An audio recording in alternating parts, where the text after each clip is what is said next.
Nākamais runātājs būs Vidzemes augstskolas sabiedrības zinātņu fakultātes profesors Andris Klepers. Andris ir arī veicis lielu ieguldījumu iepriekš pieminētajā Gaujas Nacionālā parka dabas aizsardzības plānā. Un, viņš ir šeit dažādas pētījumus, un tieši dabas plānā ir par turisma nodaļu bijis sadaļu atbildīgais. Un Andra uzstāšanās būs stratēģiskie, ētiskie apsvērumi turisma negatīvās ietekmes mazināšanai uz dabu un cilvēku. Jā, Andri, lūdzu. Paldies. Prieks redzēt visi klātesošie. Tad mans stāsts vairāk būs šodien no tāda kopienas un cilvēku viedokļa, protams, dabas aizsardzības kontekstā, bet tā kā mūs arī šodien vieno Gaujas Nacionālā parka turisma biedrība, tad tas ir tas, kas mūs ir savedis kopā, kāpēc mēs runājam gan par dabas aizsardzību, gan par kopienām, vairāk no šī turisma attīstības jautājumu. Un vienmēr ir tādi trīs apsvērumi. Viens ir, mēs darām kaut ko tāpēc, ka tā liek un tā likums paredz, normatīvi akti, un tad ir tā kontrolas iespēja, kāds mūs izsekos, sapratīs, ko mēs darām, ko mēs nedaram. Un šis kontrolas mehānisms vienmēr arī tā darbojās. Mēs viņam varam pretoties, mēs to varam izlikties nezinām, bet tas ir tāds ļoti fiksēts ietvars. Un tas iepriekšējais stāsts par to, ka mainīsies arī individuālie aizsardzības noteikumi, iet uz to, ka kaut kādi kontrolas mehānismi pamainīsies. Bet otrs, tas, kas manā stāstā vairāk ir pirms likumi mainās, kāpēc mēs kaut ko darām, un vairāk arī no tāda uzņēmēja darbības attīstības viedokļa, kas ir tie strateģiskie apsvērumi, kāpēc mēs kaut ko gribam vai negribam mainīt. Un es pat teiktu, ka šajā gadījumā tādi strateģiskie apsvērumi, viņi iet pa priekšu. Likumi mainās pēc tam, vai viņiem būtu jāmainās pakārtot, jo arī šodien izceltais dokuments, ilgspējīga turisma attīstības harta, šis certifikāts no Europarka organizācijas 2012. gadā, kad pirmo reizi par to runājām biedrības ietveros, tad mēs līdz viņam netikām. Un netikām tāpēc, ka bija daudz citu dienas kārtības jautājumu. Mājaslapa jārada, kopīgs zīmols, vispār jāvienojās par to, kas ar Gaujas Nacionālā parka turisma attīstību notiek. Un tad šis likās tāds diezgan tāls un mazāk svarīgs jautājums. Un bija tapusi tāda mārketinga stratēģija Gaujas Nacionālā parka turisma biedrībai un uzņēmējiem. Un Rolands tajā brīdī esot dabas aizsardzības pārvaldē teica, ka tas īsti nav tas, nav vērtēt resursi, nav vērtēts ietekmes. Jūs nākat ar baigo naudu un tagad visu attīstīsiet, bet kādu ietekmi tas radīs dabai, kādu ietekmi tas radīs kultūrai, cilvēkiem, kopienām. Un, protams, ka tas ir tāds ļoti tālredzīgs un pareizs jautājums tajā brīdī, bet var arī saprast tā brīža uzņēmēju tādu dienas kārtību, kur tā kopīgā nauda līdz tam nav bijusi un tās apvienošanās rezultāts ir iedevis tādu jaudīgu uzrāvienu. Un, protams, ka tās sev svarīgās lietas tiek sākotnēji arī ātri izdarīts. Bet šī stratēģiskā virzība, ka tam jānotiek ilgtermiņā, tad pagājušā gada turisma fórums, kas nacionālā mērogā ieskicēja vienu tādu atziņu, ka zaļā stratēģija, tāda zaļā domāšana, tā ir mūsdienu turismu tāda strateģiskā ikdiena. Tad mēs nevis apspriežam, vajag mums to vai nē, bet mēs to pieņemam kā tādu nozares standartu un skatāmies tālāk, kā savu konkurētspēju veidot jaudīgāk. Un šeit ir tieši tāds viens apsvērums, ja mēs gribētu īstermiņā nopelnīt un likt uz riska tādas mantojuma vērtības, vienalga kultūras vai dabas mantojumu, droši vien, ka to peļņu varētu gūt ātrāk un iespējams pat kaut kādā ziņā apgrozījumu pacelt, bet ilgtermiņā tas nestrādā. Jo ilgtermiņā šeit ir tāda ļoti vienkārša uzņēmēja darbības formula iestrādāt un viņa iet visu laiku uz apli. Mēs tirgojam to, par ko cilvēki priecājās, un par to, par ko viņi priecājās, viņi brauc šurp, un mēs atkal tirgojam to. Tad visu laiku ir tāds spirāles princips, kur, ja kādā brīdī kaut kas degradēsies, sabruks, nebūs vairs interesants, būs noplicināts, būs piemētāts, mēs vairs nevaram tirgot to, uz ko cilvēki brauc. Tad, principā, no turisma tādas ilgtermiņa attīstības stratēģijas mūsu biznesa ir balstīts uz to, lai mantojums būtu pie labas veselības. Ļoti vienkārši. Lai mantojums būtu pie labas veselības, es varu teikt, ka Gaujas Nacionālais parks ir tāds izteikti labs piemērs, ko nozīmē mantojums. Viņš ir publisks mantojums. Tajā brīdī, kad sākās šī Gaujas Nacionālā parka biedrības attīstība un sākās tāda jaudīga turisma plānošana, taču dabas aizsardzības pārvaldes cilvēki un tobrīd arī daba direktors Strautnieks prasīja, ko jūs darīsiet ar mūsu nacionālo parku. Un te tā uzmanīgi, tāpēc, ka viņš nav mūsu, viņš nav jūsu, viņš ir visu mūsu, to nozīmē publiskais. Viņš ir arī zemes īpašnieku, kopienas, uzņēmēju, pašvaldību. Dabas aizsardzības pārvalde ir viens no tiem, kas īsteno apsaimniekošanu un ir pilnībā atbildīgs par dabas aizsardzības mērķiem. Bet šis mantojums ir arī sarežģīts, jo dabas aizsardzības plāns velk iekšā arī to, kā mēs apsaimniekosim kultūras mantojumu, kaut arī likumdošanā nevienā punktā nav atrunāts, kāpēc dabas aizsardzības pārvaldē būtu jādara kultūras ministrijas tādā pārziņā esošas lietas, kas iespējams būtu Nacionālā kultūras mantojuma pārvaldē. Savukārt viņi šādus plānus neveido. No šāda te skatu punkta tad ilgspējīga turisma harta iedod tādu tālāko ietvaru, lai mēs stratēģiski uzturētu to, neatkarīgi no tā, kur ir tie cilvēki, kuri vada procesu, kuri tajā brīdī varbūt pieņem lēmumus, bet mums ir šis tāds lielāks stratēģiskā ietvara dokuments, kur ir paredzēta jau šī ilgtermiņa attīstība, ka mēs nenoplicinām tās vērtības tādā ātrā izpārdošanā un pēc tam ejam prom un meklējam citu vietu, ko pārdot. Tad no hartas viedokļa, tie datumi šeit varētu būt atšķirīgi, bet, protams, ka tas dažu dienu atpakaļ esošais uznāciens Briselē ar tādu lielu pacilātību pievienoties šiem nacionālajiem parkiem, kuri šobrīd veido tādu klubu, kas ir tajā augstākajā domas līmenī. Tas ir tas, ko mēs darām ar līdzsvarotu attīstību. Tur var notikt turisms, tur var notikt citas uzņēmēja darbības, bet tur arī šīs mantojuma vērtības vai nu saglabā to pašu stāvokli vai kļūst labākas. Bet ar domu, ka šī negatīvā ietekme no turisma darbībām, ka viņa nerada pretējo efektu.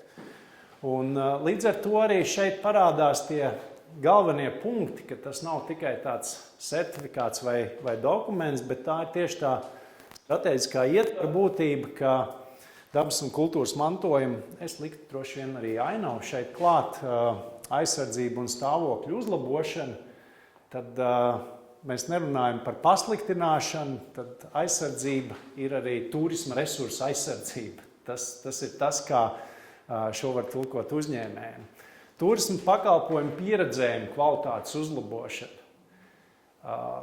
Šeit ir ārkārtīgi svarīgs tas jautājums. Rīt mums par to ir speciāls seminārs tieši uzņēmējiem par to, kā celt vērtību, jeb kas ir tie pievienotās vērtības pakalpojumi, arī sadarbības tīkli ietvaros.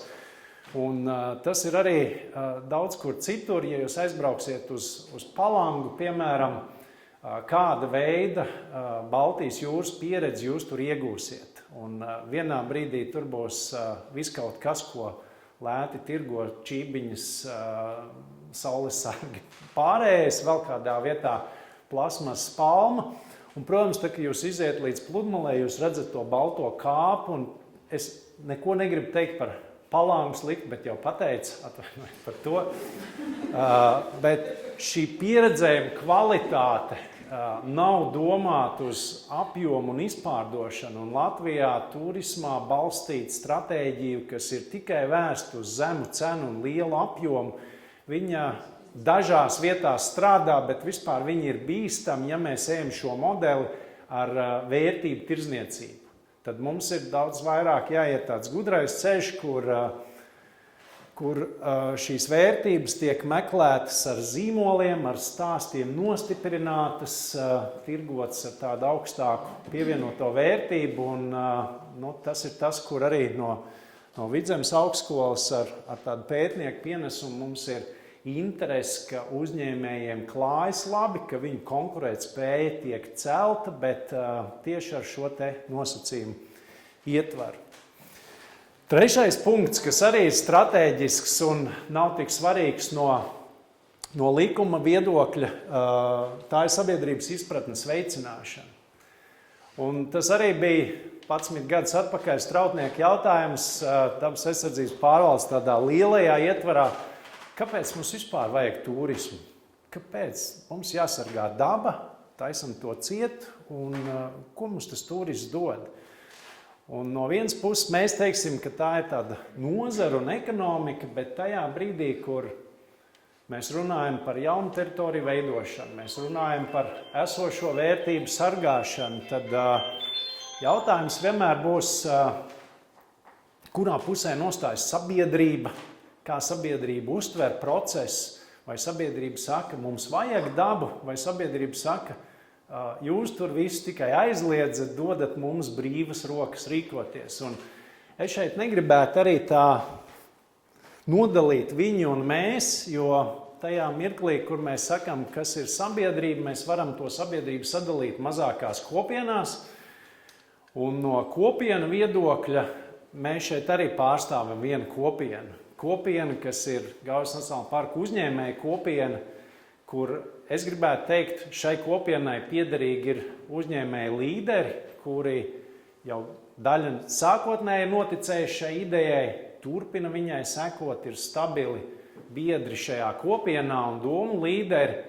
Citi skatās uz viņiem, kopē lietas, mēģina līdzināties, citi nāk no jauna un uzreiz ar savām domām, bet šī kopiena uztur to kopējo stratēģijas ieviešanu, ideju un arī tādu realizējumu, tā kā tas notiek šeit.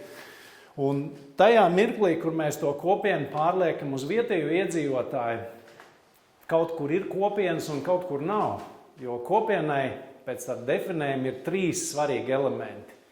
Un mēs nevaram vienkārši pēc viena pateikt, kur kopiena ir un tur viss notiek un paprasiet kopienai, ko viņi domā par šo visu.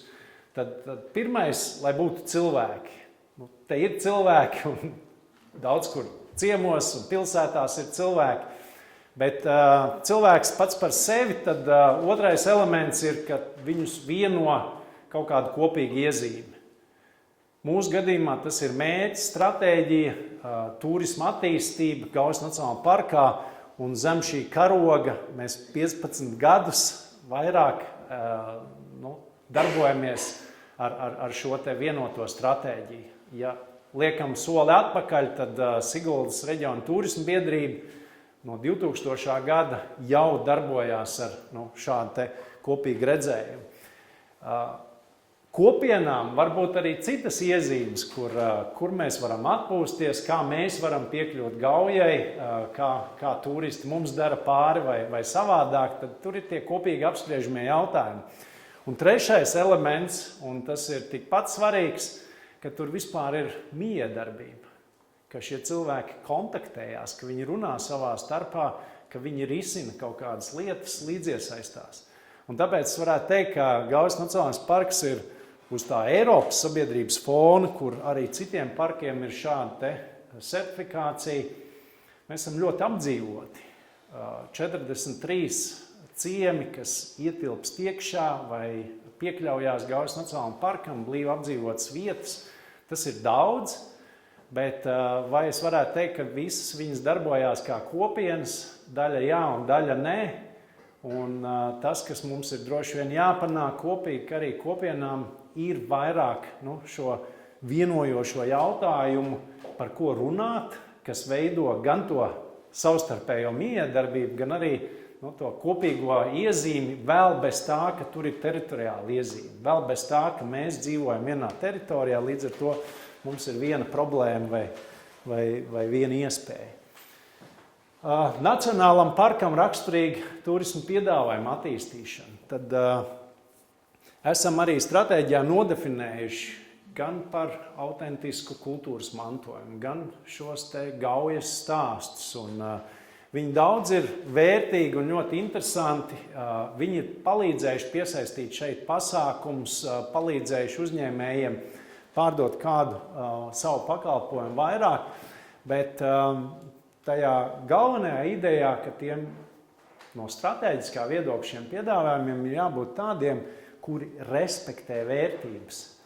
Un ja respektē, tad arī Gaujas Nacionālā parka turisma stratēģijā ir iekļauts tāds princips 3x100, ka nākamajos gados, lai Gaujas Nacionālais parks varētu nosvinēt savu 100 gadi, mēs gribam sasniegt to, ka šeit būs 100 000 nakšņojošu ārzemnieku, kas ir vēl vairāk nekā šobrīd, bet tie ir tie ārzemnieki, kuri tērē 100 eiro un vairāk dienā, un tad, kas viņus vieno, ja grib tērēt daudz, tad arī respektē to, kāpēc viņš šeit atbrauc, tad ir ar mieru tērēt, pavada šo laiku ar tādu vērtīgu pieredzējumu, un tas neliek strādāt tajā stratēģijas virzienā, ka jebkurš turists ir labi.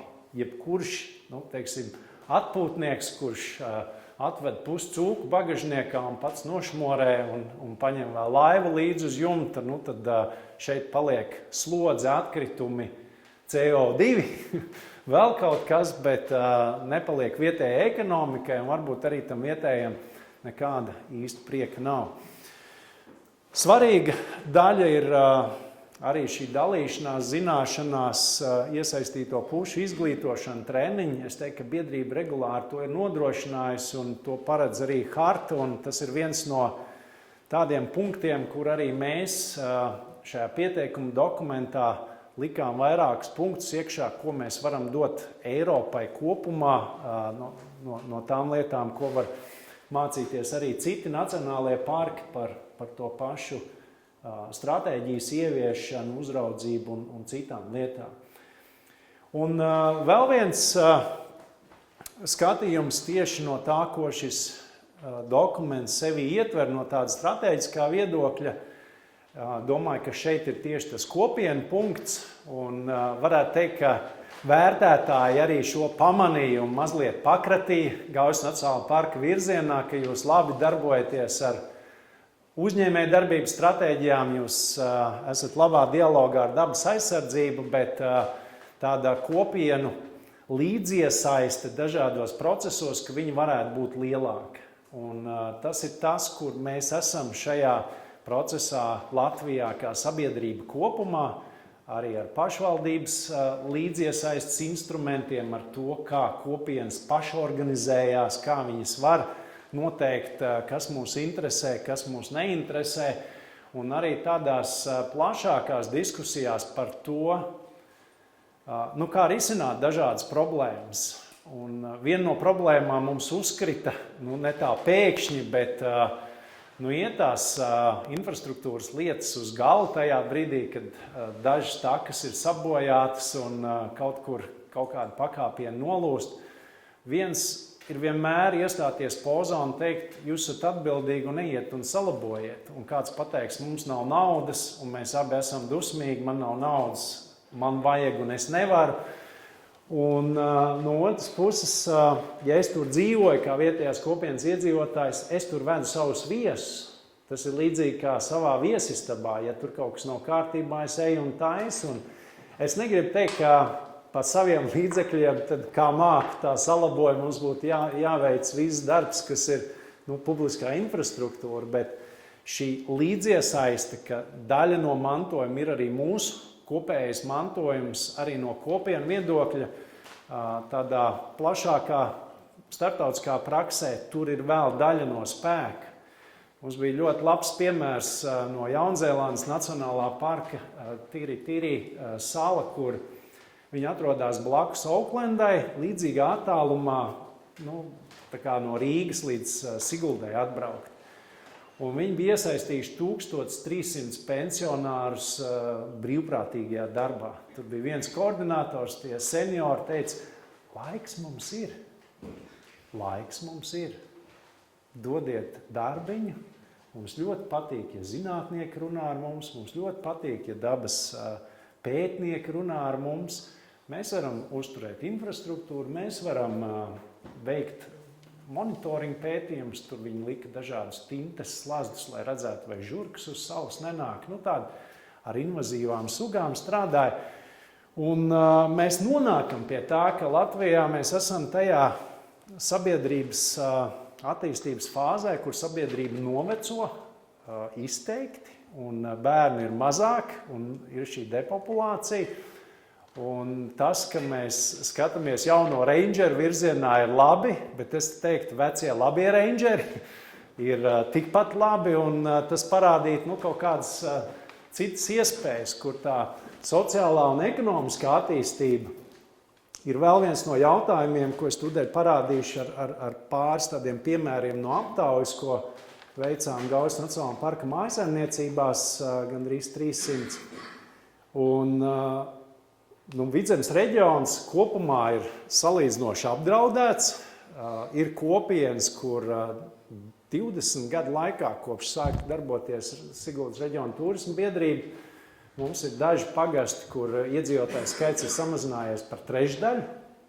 Ir daži pagasti, kur paaudzes laikā šī samazinājuma lieta ir notikusi, bet ap Cēsīm, ap Siguldu, ap Valmieru, šis ir tas saucamais Vidzemes ekonomiskais trīsstūris, arī vēl Smiltenes virziens, tad šeit tas samazinājums ir bremzēts, pat kaut kur reversā, ka tomēr var noturēt un piesaistīt, un šis ir viens no argumentiem.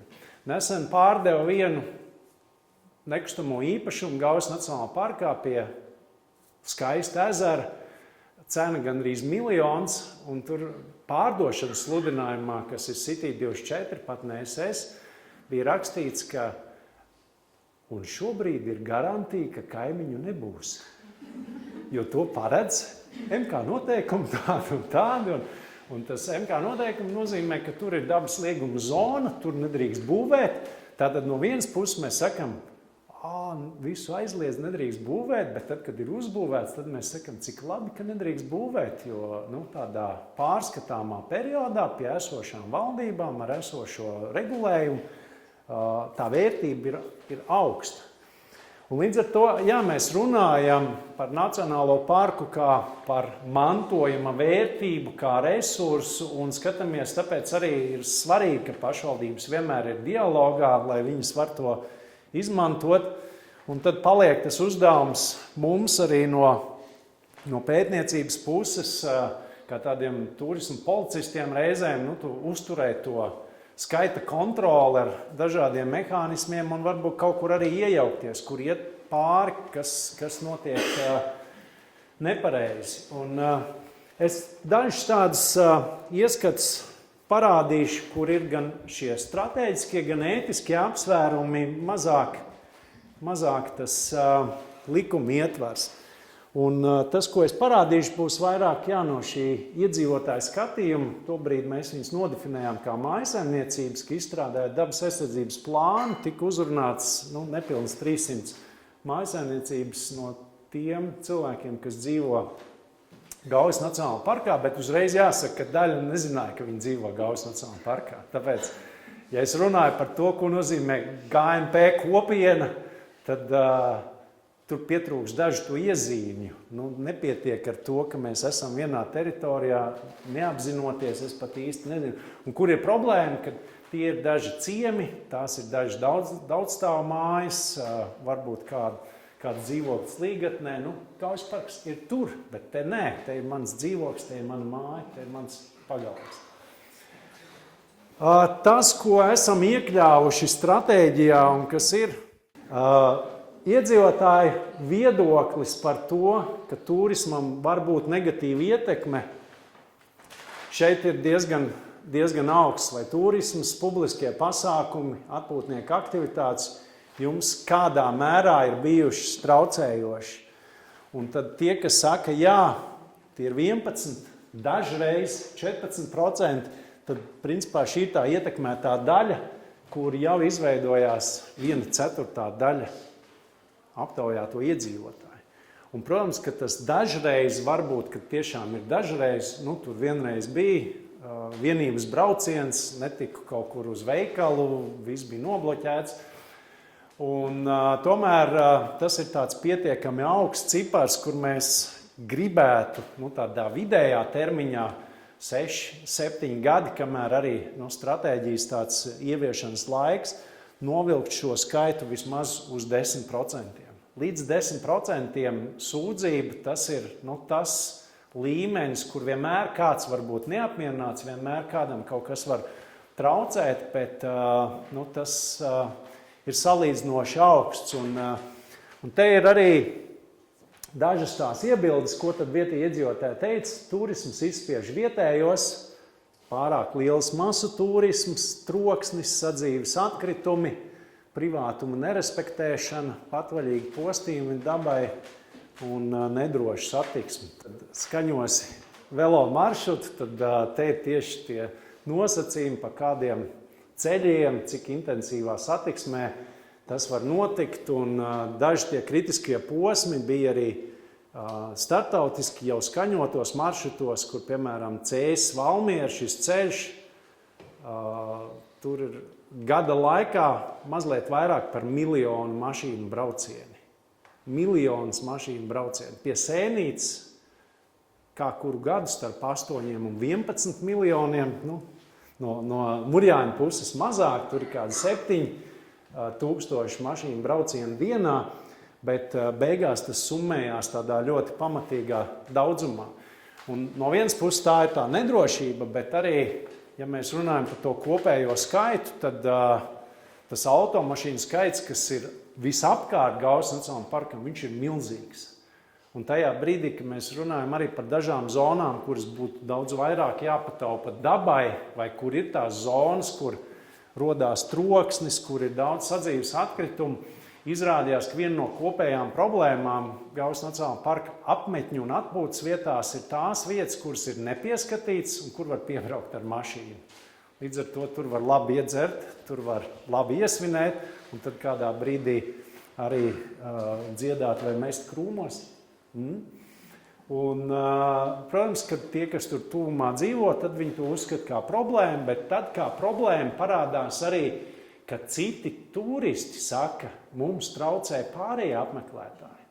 Un to arī ir pietiekami daudz, un šis ir tieši tas moments, kur mēs iestājamies par tādu kvalitatīvu pieredzējumu, ko veido uzņēmēji, ka iedzert pie dabas krūts mums nevajag organizēt turismu produktu. Mums arī grūti viņi ir pārdot, bet, protams, ka no vietējā iedzīvotāja viņam nav jāpaliek otršķirīgam. Tad tie, kas ir pašorganizētas kopienas, viņi to izmanto kā savas dzīves kvalitātes tādu argumentu, kāpēc viņi tur dzīvo.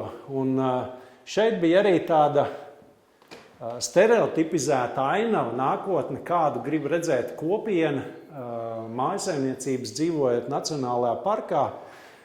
Lielākā daļa atsaucās uz to, ko mēs jau redzam, un tas ir tāds zināms status quo, bet tad otrā un trešā vieta ir starp tādu turismu attīstību, kā var tulkot Kaķīšu kalnu vai citas līdzīgas vietas, un tas jau ir tad pie robežas, cik daudz infrastruktūras. No dabas puses Disneylandu nē, no otras puses, ja tur nevar iziet, tad mēs tur īsti varbūt arī neredzam to vērtību. Un kaut kur viņu ir jāredz, ne visur vajag iziet, bet tas, kas parādās kā trešais, ir tāds mazliet futuristisks arhitektūras, infrastruktūras un šo zaļo ideju apvienojums, kas ir daudz vairāk ieredzēts nekā vienmuļa lauksaimniecība, nekā rūpniecība, nekā varbūt pat tādi norobežot saurupmāju ciemi, vēja enerģija šeit arī nē, bet tas ir tā kā pasargāts. Un tad diezgan tālu ir arī tā nostalģiskā senā naturālā saimniecības ainava, kurai visticamāk mēs vairs neticam. Tas ir tāds pagājis. Un no tāda kopienas nākotnes formulējuma, tad, kad mēs uzdevām šo jautājumu, vai piekrītat, ka dzīvošana Gaujas Nacionālajā parkā gan paaugstina pašapziņu, gan paaugstina dzīves kvalitāti, tas ir tas, kur Amerika sāk ar nacionālajiem parkiem veidot tādu nācijas identitāti. Un tad, tiklīdz tā ir zīmola vērtība, tad, ja jūs pasakat, tu dzīvo Nacionālajā parkā, wow, kā tas iespējams? Mums Nacionālajos parkos Kenijā neviens nedzīvo. Vai mums Maču Pikču, Inku taka, tur nav neviena privāta īpašuma. Un tad šeit tas ir, tad no ārpus mūs apbrīno, bet šeit tā atbilde, kad sasniegt augstu dzīves kvalitāti, stipri pa zemu. Un tajā brīdī, kur parādījās tie, ka nepiekrīt, ka var sasniegt, dzīvoju ciemā, tur plācis vai kūdums, aptiekas vairs nav, tur dakteri tālu, izbraukāt nevar, sabiedriskais autobus stāsts, par kādu kvalitāti jūs runājat. Un tad praktiski nodalās te arī tie kopienas segmenti, kam ir savu privātu māju, kas dzīvo ciemā, kurš ir turīgāks, kurš nē, tad diezgan atšķirīgi mēs esam kā iedzīvotāji arī Nacionālā parkā. Un līdz ar to arī šim būtu nākotnē jāpaaugstinās, un tad šī te kopējā hartas ieviešana tiešām varētu iedot tādu impulsu, lai sabiedrība arī kā vietējā kopiena vairāk apzinās to vērtību, kas ir apkārt un redz un iesaistās. Un pats pēdējais, ko es gribētu aizķert vairāk kā tādu stratēģisku ideju, kā notika arī zonējuma veidošana starp dabu un cilvēku, lai meklētu šo te līdzsvaru.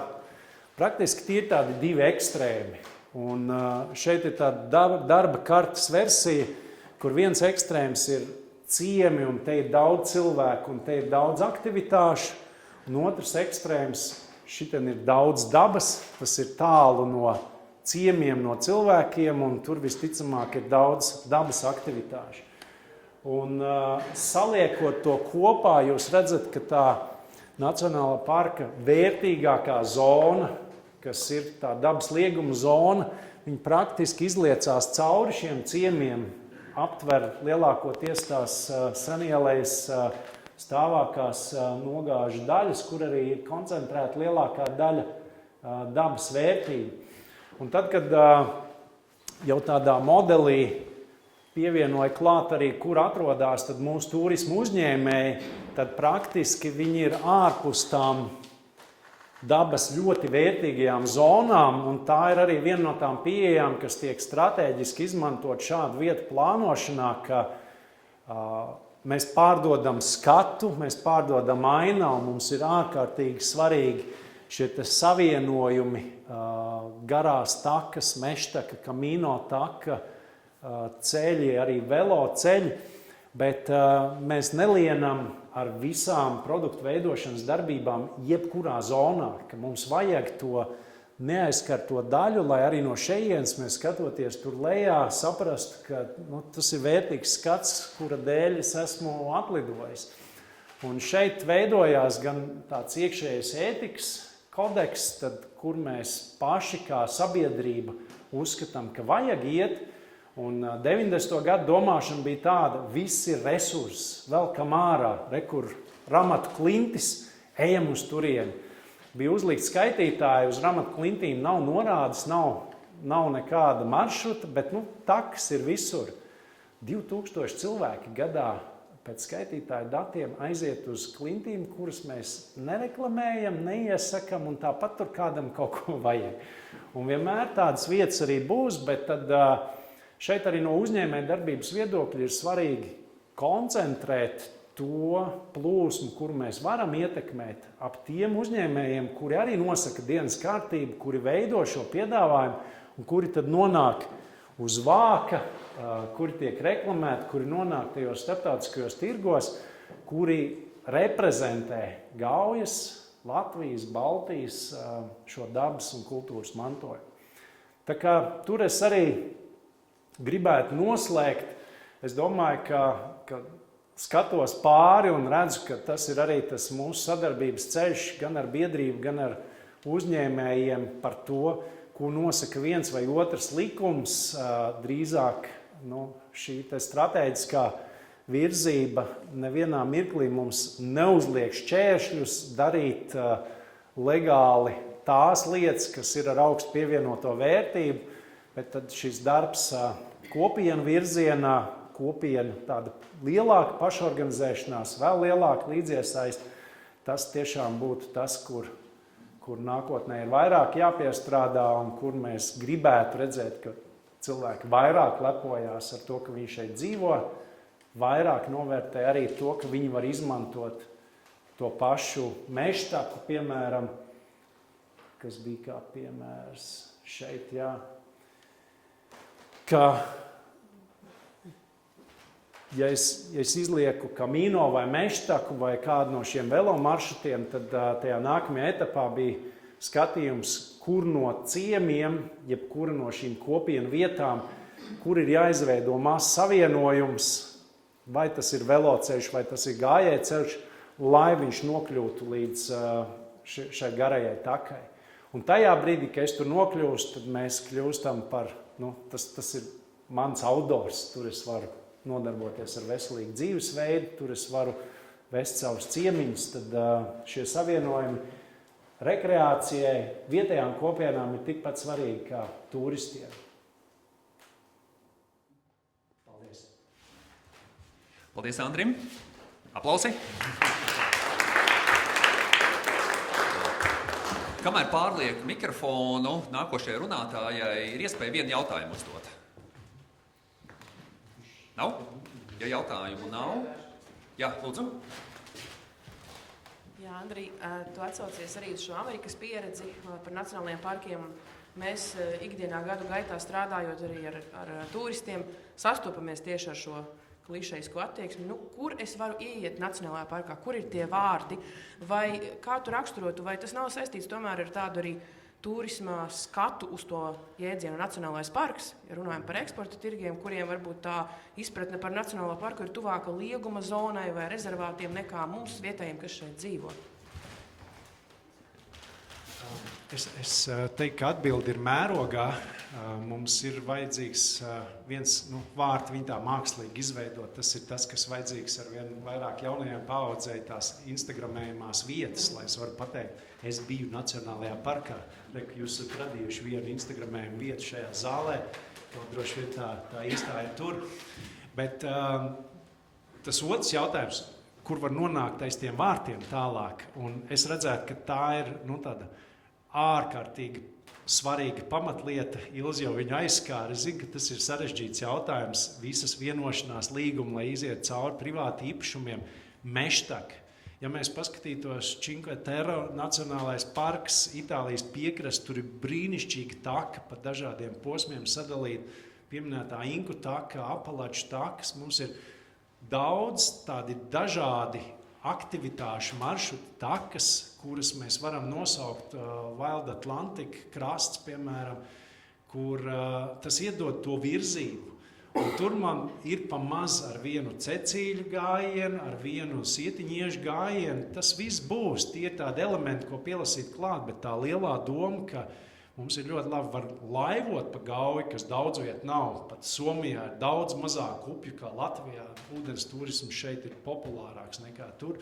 Bet mums vajag arī šajā mikromobilitātē. Un tur mēs redzam, ka tie daudz tērējošie un to dabu un kultūru respektējošie turisti, ka viņi tad mazliet vairāk nodzēš to laiku. Šobrīd jau tā ir ļoti labi rādītāji, ka ārzemnieki gandrīz visas grupas, kas mums ir strateģiskās grupas, viņas ir daudz tuvāk 2 naktīm nekā 1 naktī.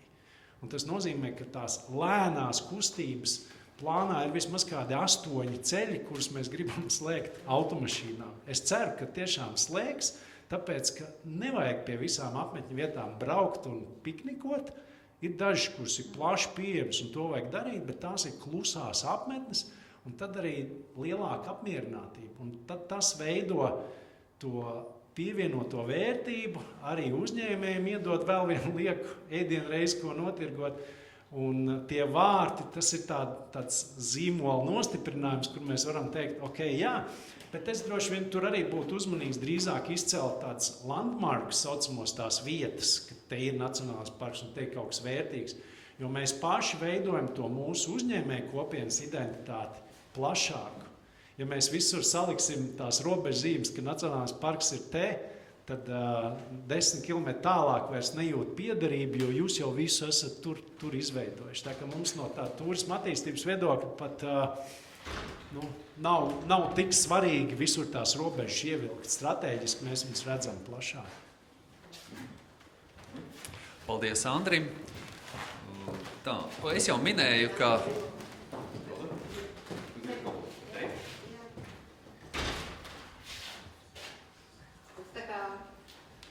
atzīmēt par tiem lielajiem darbiem, kas ir veikti, lai mēs nonāktu pie certifikātu un Andrim Kleperim, Vidzemes augstskolas profesoram, ir bijusi sadarbība ar biedrību tik ilgadīgi un visi strateģiskie plānojumi ir no viņa puses. Un šī lielā dokumentu pakete, ko citu nevarētu stādīties priekšā, cik biezi tie papīri bija un lieli. Un liels tev paldies par darbu un ieguldījumu.